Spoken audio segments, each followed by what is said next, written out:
Hi everyone. This question says that the table of values below here shows the cost of movie tickets at a local theater. Okay, so here we go. Number of tickets, and there's the cost here. Now, before I would even read on with this one here, I would take a quick look at this table of values and make a judgment call and to determine here what's the independent variable, what's the dependent variable. Basically, where's my domain, where's my range here. So what depends on what? Well, even the way the table is written gives me a clue as to what the result is, or the answer to that question is. We usually put the independent variable first and the dependent variable second. And in this case, that's completely consistent because you would expect the cost to depend on the number of tickets. Okay, so I'm going to say that this is my dependent variable, and this right here is going to be my independent. So before I even look at the rest of this question here, I'm kind of making that judgment on this. Now let's take a look at the first question. Is this a linear or non-linear relation? Okay, well, cost of tickets, now even just in a practical sense here, every time you buy an additional ticket, it should the total amount that you spend should increase by the same constant amount here, which suggests to me that this is going to be a linear relationship. But let's just take a quick look at it. Okay, every time as I go down this table of values here, every step along the way here, I'm just adding one additional ticket to it. Every time I do that, you'll notice that the cost simply increases by 12 every single time. So what I'm going to get here is a constant. I'll write it down here.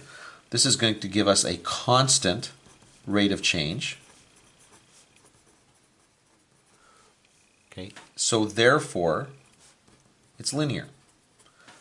Okay, and our constant rate of change, if you want to think of it like this, our M here is going to be basically $12 per one ticket. Okay, $12 a ticket. I mean, I can tell by the rate of change what the units here, what that rate of change is telling us here. Identify the independent and dependent variables. Already done that. Okay, the independent variable is going to be the number of tickets. Okay, the dependent variable will be the cost. Okay, now are the data discrete or continuous? Okay, well, let's just take a quick look up here again.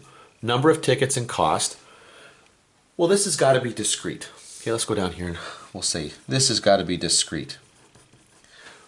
If for no other reason, okay, then you can't buy fractional tickets. Okay, can't buy half of a ticket. When you buy tickets here, you're going to buy a whole number of tickets. Okay, even when you talk about the cost is also, in this case, discrete. I mean, it wouldn't matter. As long as one of these variables is discrete, the whole thing is discrete. But in this case, even cost would be a limiting factor there because the cost goes up in these discrete packets of $12. Okay, you don't go up by $6, you don't go up by $3, it's always 12. Okay, and so that's an indication that the data here is discrete. Now, graph the data. Okay, actually, I'll zoom out just a little bit here. A little bit more. So I know that on my on the horizontal axis, I want to put the independent variable. So this is going to be the number of tickets. I'll write this down as 1, 2, 3, 4, kind of going up every 3 along there.